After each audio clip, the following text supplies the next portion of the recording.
Buongiorno e benvenuti a questa puntata di Focus che abbiamo voluto intitolare Simone e gli altri adolescenti come lui, un ragazzo di soli 16 anni che ha perso la vita a Catania un sabato sera che stava trascorrendo con gli amici. Una vita spezzata troppo presto in circostanza ancora da chiarire, su cui la famiglia con un appello chiede verità e giustizia. Nessuna volontà punitiva nei confronti di alcuno, hanno scritto i familiari distrutti dal dolore, ma semplicemente il desiderio di capire cosa è accaduto quella sera affinché non accada ad altri. Si è parlato infatti di sfide, di giochi della morte, di challenge, sono solo delle ipotesi. Di certo c'è solo che Simone è precipitato da un lucernario sul tetto di un centro commerciale a Belpasso e sarà la magistratura a dare le risposte che chiede la famiglia e che anche noi aspettiamo.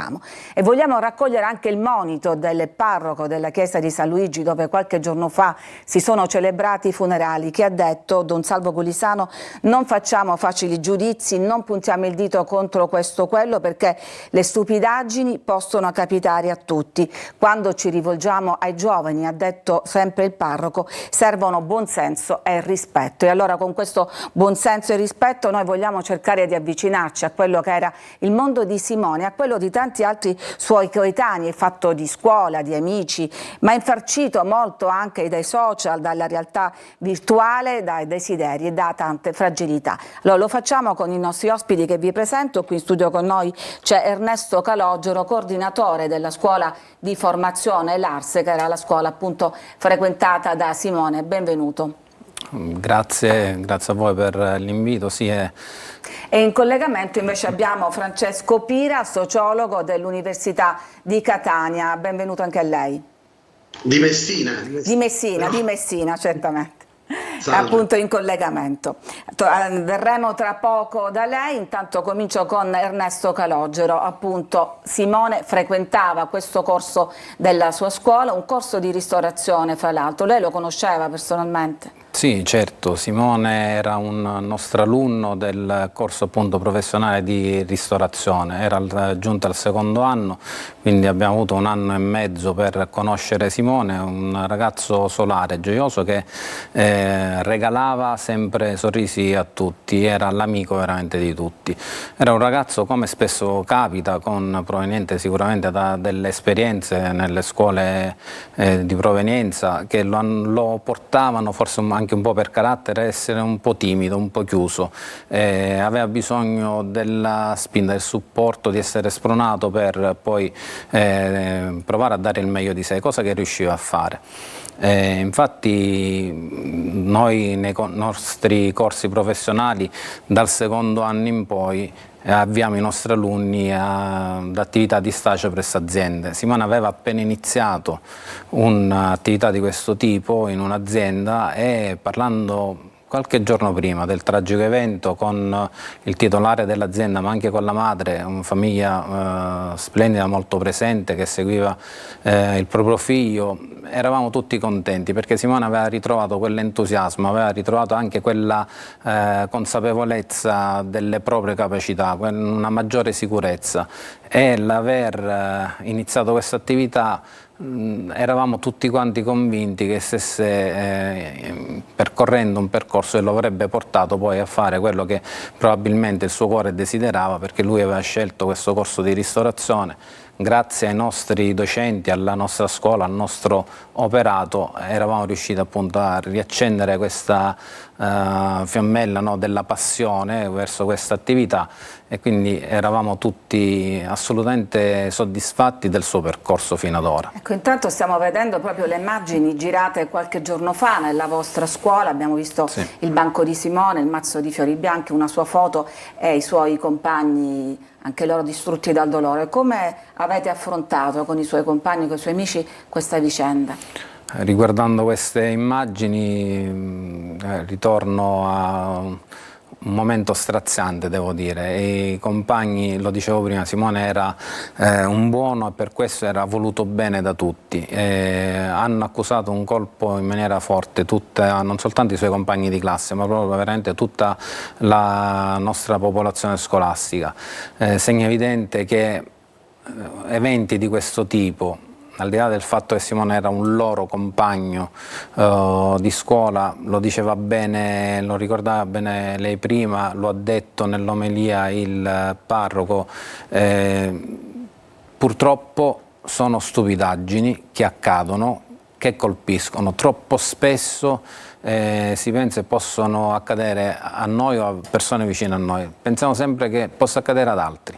Quando accade in una realtà scolastica, quando accade ad un proprio compagno di classe, ecco che poi il dolore aumenta, la consapevolezza di un episodio aumenta. Noi abbiamo provato a parlare con i ragazzi subito dopo questa tragedia, per far capire loro che la vita è un dono troppo importante per poterla perdere per una stupidaggine, per un momento di sbadatezza, di superficialità, per un momento in cui non si presta la giusta attenzione a ciò che si sta facendo. E allora oggi i ragazzi credo abbiano bisogno anche di questo, di essere maggiormente guidati dalle famiglie sicuramente, ma dalla scuola che diventa la seconda agenzia, diciamo, educativa, no? Oltre alla famiglia. È un percorso, è un luogo dove passano molto tempo, quindi compito anche della scuola far capire certe cose ai ragazzi, compito della società, devo dire tutta, far comprendere determinate questioni e situazioni. Allora, Francesco Pira, abbiamo sentito, sono state scomodate tante parole per questo fatto, challenge, sfide mortali, giochi eccetera. Noi non vogliamo entrare appunto secondo il desiderio anche della famiglia su questo campo, però è vero che i giovani sono portati a sottovalutare i rischi e sono naturalmente per l'età, un fatto naturale, più incoscienti. Ecco, questa sottovalutazione dei rischi possiamo dire che è un dato un po' caratteristico di questa generazione? Se no, cioè nel senso che anche noi sottovalutiamo i rischi, i pericoli, forse ce n'erano molti meno, forse erano dei pericoli più evidenti. Oggi i pericoli si nascondono dietro uno smartphone, dietro un PC, dietro un tablet, quindi sono sempre più difficili da cogliere. Devo dire che è una generazione molto fragile. Ha ragione il direttore quando dice non è un problema soltanto della scuola o della famiglia, è un problema della società. Cioè oggi noi stiamo celebrando la sconfitta della società, cioè una società che non riesce a intercettare qualunque sia il disagio. Perché il problema non è solo il caso di Simone, il problema è che Simone è una delle vittime, Simone con quel sorriso, con quella gioia di vivere, con la sua voglia anche di mettersi in gioco, no? Perché mi pare dal racconto del direttore veniva fuori questa voglia di mettersi in gioco, e noi come società invece di saper cogliere questi elementi, invece di saper valorizzare questi elementi, molto spesso non riusciamo, invece perché non abbiamo i giusti codici, perché non abbiamo i giusti linguaggi, non intercettiamo il disagio e poi purtroppo siamo costretti qui a commentare le tragedie. È giusto che invece ci sia un'attenzione costante da parte di tutte le strutture sociali che devono occuparsi di questo. Oggi, e noi sappiamo perfettamente, ed è una cosa che spero anche voi condividiate, oggi noi abbiamo i nostri ragazzi che vivono molto spesso in non luoghi, e i non luoghi sono sulla rete, perché non ci sono più quegli spazi da condividere, perché non ci sono più quelle occasioni, quelle opportunità, perché la vita di comunità è passata in secondo piano rispetto alla community che tu riesci ad attivare attraverso la rete, e quindi al gruppo di pari devi dimostrare che sei bravo, che sei bello, che sei forte, che sei meraviglioso, perché altrimenti esci fuori dal giro. E allora ha ragione giustamente il parroco quando dice noi adulti non dobbiamo dare giudizio, ma noi adulti dobbiamo invece capire dove stiamo sbagliando. Non possiamo continuare a contare i morti, non li possiamo continuare a contare perché non è giusto, perché non è la società che noi vogliamo regalare ai nostri figli, e quindi c'è bisogno di una presa di coscienza che vada oltre la cronaca, cioè non possiamo autoflagellarci ogni volta che succede un caso, ogni volta che muore un ragazzo e poi il giorno dopo ci dimentichiamo tutto e facciamo finta che non è successo nulla. Io stamattina ero in una scuola a parlare di cyberbullismo, domani sarò in una scuola a parlare di intelligenza artificiale. Noi stiamo uscendo dalle università, ci stiamo mettendo a disposizione perché non è più tempo dell'attesa, è il tempo del fare. Torno da Ernesto Calogero. Siamo tutti un po' con le braccia alzate, no? Rispetto a questo continente un po' sconosciuto, come lo sono sempre le nuove generazioni rispetto a quelle, diciamo, precedenti. Voi avete veramente un banco di prova, questa scuola, avete 4.000 ragazzi in tutta la Sicilia, 200, insomma, centinaia qui a Catania. Ecco, toccate con mano anche le loro aspirazioni, se ne hanno, i loro sogni, se ne hanno, o se invece toccate un vuoto. Anche questo è un altro aspetto importante da non sottovalutare, ripeto a dire, non soltanto come scuola ma proprio come società.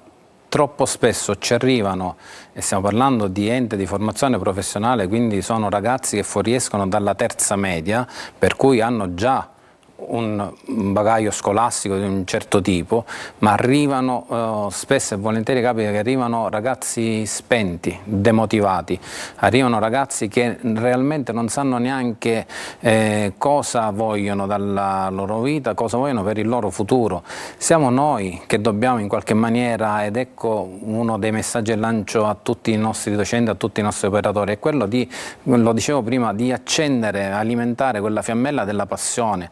Ecco, spesso gli enti di formazione sono anche un po' dei parcheggi, non so, non parlo del vostro caso, no? Di ragazzi che non sanno cosa fare, intanto frequentano. No, da questo punto mi permetto un attimo di sentire, nel senso che al contrario è il trend, lo dimostra il trend nazionale, che negli ultimi anni dà un po' il numero di iscritti agli enti di formazione professionale un po' in crescita, perché c'è comunque una semplicità, se vogliamo, legata a una questione temporale, che nell'arco di 3 anni consegui un attestato di qualifica professionale che comunque in un modo o nell'altro ti consente l'immissione nel mondo lavorativo, nel mercato del lavoro, per cui a volte quando non c'è la famosa voglia di studiare, che poi alla fine per diventare un professionista nel settore scelto, che sia esso la ristorazione piuttosto che il benessere o altro, è chiaro che un impegno lo devi mettere, uno studio lo devi fare, degli approfondimenti li devi pure avere,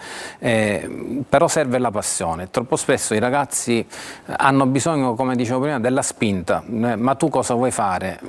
Inizialmente ti dicono non lo so, inizialmente sono spaesati, poi pian piano cerchi di lavorare su di loro, sul loro contesto anche di provenienza, se vogliamo, e cercare di inoltrarli in quelle che sono delle loro aspirazioni a volte nascoste, no? Perché ci sono tanti ragazzi che spesso, faccio un esempio tanto per dire una cosa, si iscrivono ad esempio al corso di acconciatura e poi cambiano in corso d'opera di ristorazione. Perché? Perché si rendono conto man mano che magari quello è un qualcosa che gli piace di più e poi realmente intraprendono quel percorso. Ecco, però mi diceva poco prima di andare in onda, ci siamo scambiate qualche chiacchiera, che la maggior parte, insomma, dei corsi sono anche dedicati a acconciatura, ma è possibile mai che le aspirazioni siano al 90% diventare estetisti o parrucchieri? Questa è una riflessione che abbiamo fatto appunto poco prima, che faccio spesso, ed è uno dei motivi per cui propongo spesso e volentieri altri tipi di corsi di formazione, perché la società di cui parlavamo prima, se ci riflettiamo un attimo, andando a vedere social piuttosto che trasmissioni TV, di cosa parlano, cosa troviamo spesso, cosa propinano ai nostri giovani, le attività di cuochi stellati con guadagni incredibili, oppure guadagni legati al mondo dello spettacolo e quindi mondo dell'estetica o dell'acconciatura. Non troviamo altri stimoli, ad esempio verso l'operatore meccanico piuttosto che l'operatore elettrico, e non è un caso per cui i corsi maggiormente richiesti sono proprio quelli di ristorazione e acconciature e benessere comunque. Non fate corsi per calciatore ovviamente, sennò sarebbero gettonati anche assolutamente quelli. Sì. Francesco Pira, ma come funziona questo meccanismo? È un mondo che non è allettante per i giovani e per questo vanno in questo universo parallelo dei social, oppure funziona al contrario, oppure è un cane che si morde la coda? Ma i giovani di oggi stanno crescendo con l'idea, probabilmente perché abbiamo inculcato anche noi adulti, che tu conti nella società solo se hai soldi.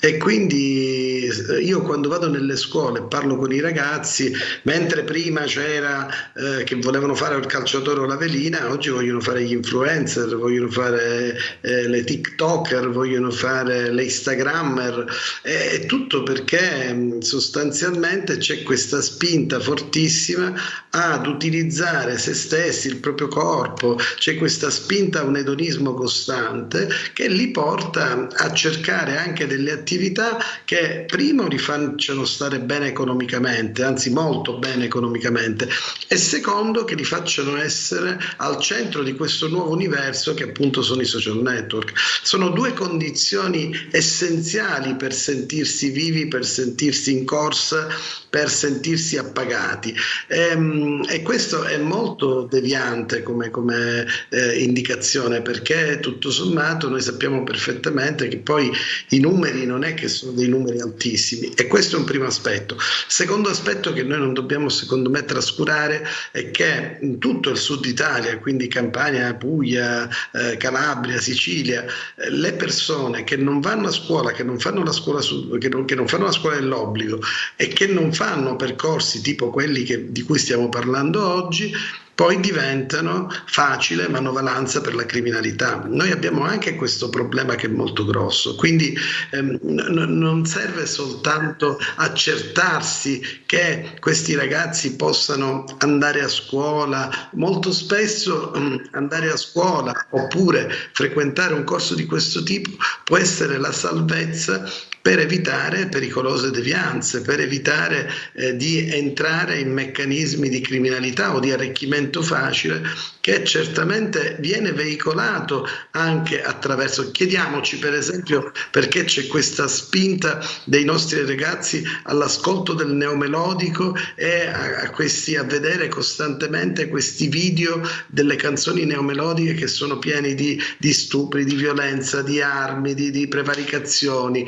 Perché accade tutto questo? Perché c'è bisogno di questa legittimazione che nasce proprio da una condizione sociale che deve essere dettata dalla violenza. Ecco, questa è una cosa che a me per esempio fa molto paura come educatore. Sì, fra l'altro noi facendo cronaca ci rendiamo spesso conto che anche c'è una grandissima diffusione delle armi, delle pistole, anche semplicemente come status symbol. Adesso noi ci dobbiamo fermare, c'è una pausa per la pubblicità, torniamo tra pochissimo.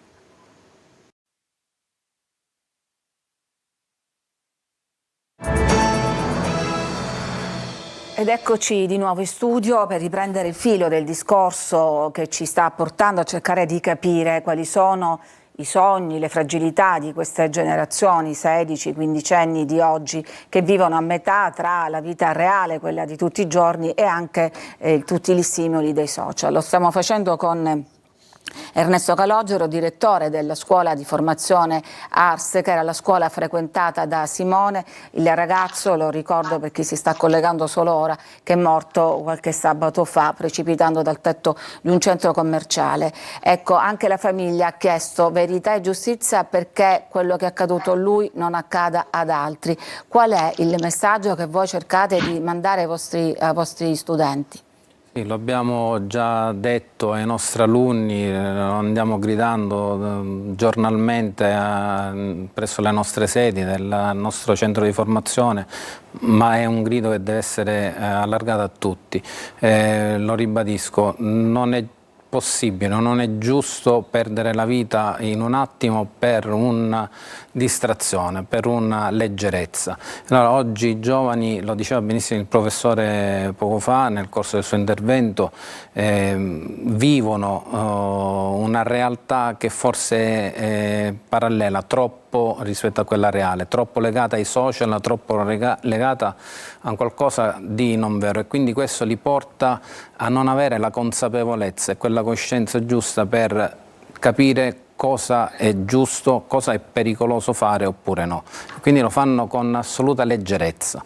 Dobbiamo impegnarci probabilmente un poco di più e comunicare con loro con un linguaggio più vicino a loro, che forse non stiamo riuscendo a trovare, ma è compito di tutti quanti noi individuare e far arrivare bene e chiaro questo messaggio ai ragazzi. Professore Pira, c'è anche questo aspetto di ragazzi che crescono spesso anche molto coccolati, molto seguiti, che poi si trovano senza strumenti per affrontare le prime difficoltà della vita.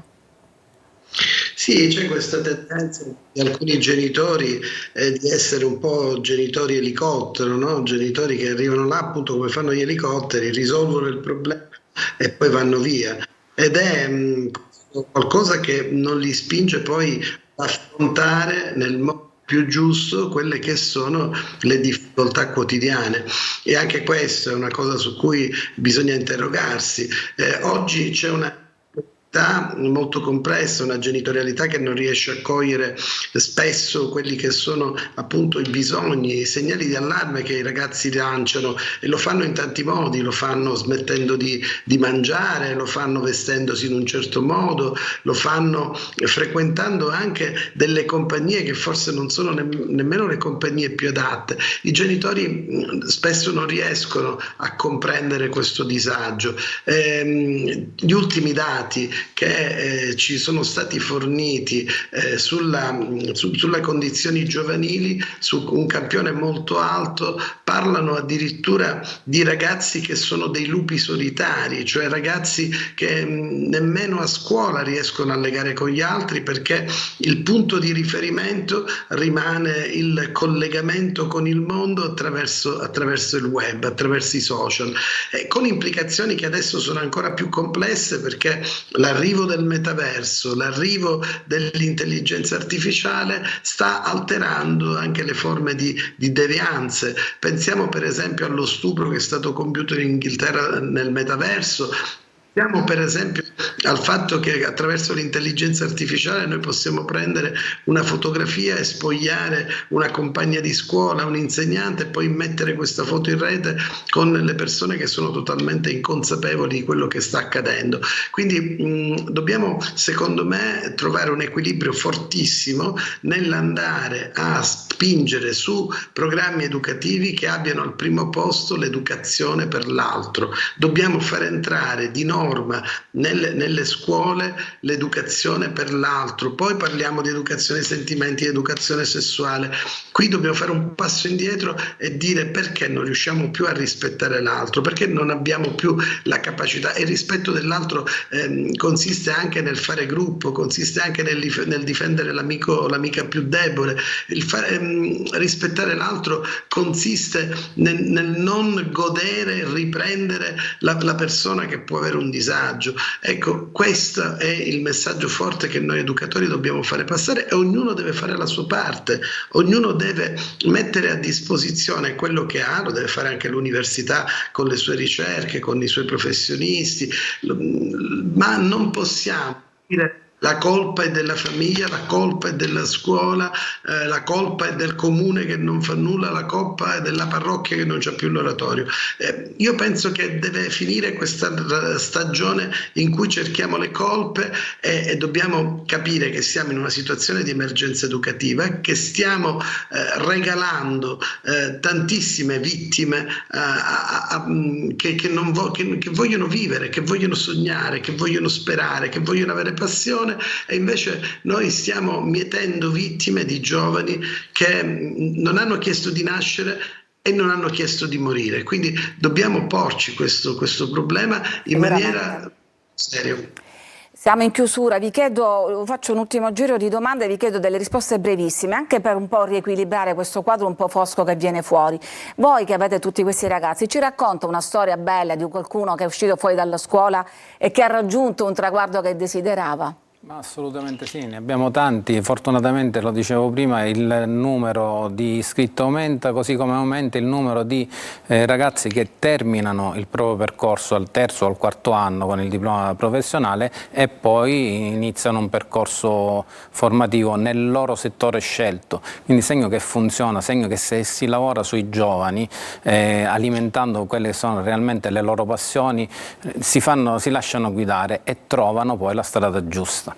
Ira, anche qui telegrafico, Sì, dico, ma non siamo un po' tutti vittime di questo sistema, tutti, anche noi adulti, ci mettiamo dentro in questa ricerca dei like o dei famosi cuoricini? Sì, siamo tutti vittime del sistema, però anch'io ho tantissime storie di ragazzi che si sono laureati con me, di cui sono stato relatore di tesi, che mi chiamano e mi dicono: prof, ce l'ho fatta, prof, è stato importante quello che abbiamo fatto insieme. Ci sono tanti ragazzi e ragazze meravigliosi e che hanno bisogno di noi e noi abbiamo bisogno di loro. Io le dico che anche noi abbiamo bisogno di loro. Per me le studentesse e gli studenti sono energia pura ogni giorno. Benissimo, almeno finiamo con queste parole un po' di speranza e uniamo le forze. Allora non mi resta che ringraziare Ernesto Calogero e Francesco Pira e naturalmente come sempre grazie a voi che ci seguite da casa.